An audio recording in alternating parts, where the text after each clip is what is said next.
Hey everybody, this is Joe. I'm here in my Houston, Texas garden. I'm in zone 9A/B since they just changed it. And I wanted to show you what's going on this week in my garden. This is the beginning of the second week of March. So as you can see, my Texas bluebonnets, which are little bitty lupins, little bitty being they're only about 2 feet tall. It's the native, the state flower of Texas, the native flower. They are in full force. Look at that.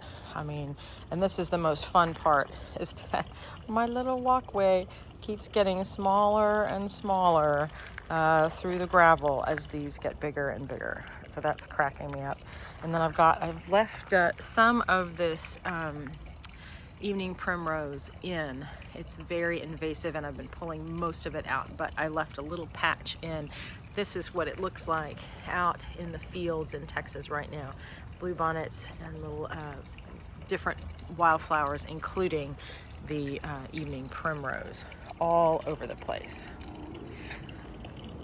Well, I just wanted to give you a couple of little updates. I'm not going to do a long video, but I wanted to show you, I know I showed you this the other day, but I want to show you Mrs. B.R. Cant. Look at that. And I counted about 60 roses on this a couple of years ago when it was a younger plant. This is probably over 20 years old now. And it hadn't been through 2 giant droughts. I had about 250 roses on it one spring. But this is bouncing back nicely from last summer's drought. And then over here, these showstoppers, that is Old Blush, which is just a great, great rose. I wanted to show you a couple of other fun things. My first fun thing is that I had my first Monarch come through. I hadn't seen a Monarch in months and months. And I had my first Monarch come through and I watched her as she laid eggs. I'll have to find it. Oh, where'd it go?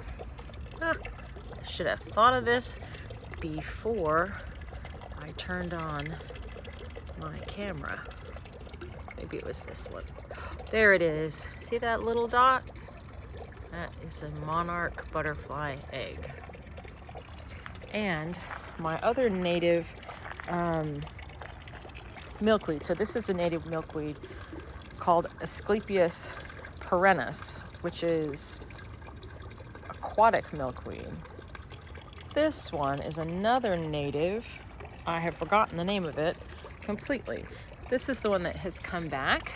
It goes dormant for a while when it gets hot, and it has come back. And then there's 2 identical ones that I just bought, and they're looking nice. And then, goodness, look at all of the fennel and the parsley ready for eastern black swallowtails. And I'm having such fun growing. I basically planted every seed from that native milkweed, the aquatic milkweed that I had.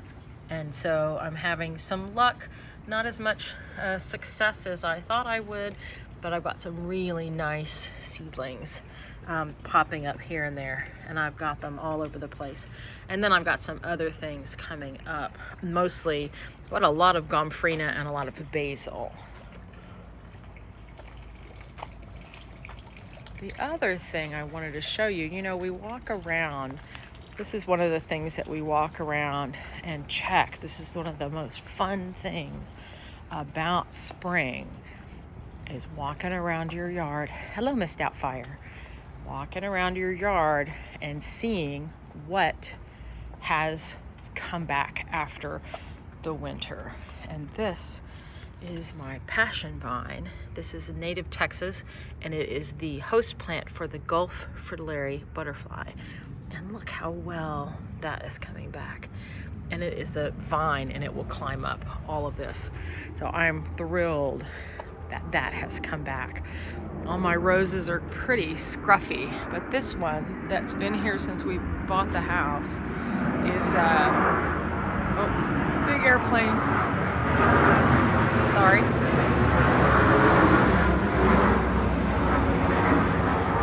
That is climbing iceberg, and it looks beautiful every year, no matter how neglected it is. Another little fun thing that's coming back for the spring is this tiny little Origeron daisy that's a Mexican fleabane, which I think is super sweet. And it was really, the plant was really pretty evergreen this winter. And Mrs. BR Can't Hear is blooming beautifully. Look at that, isn't that wonderful?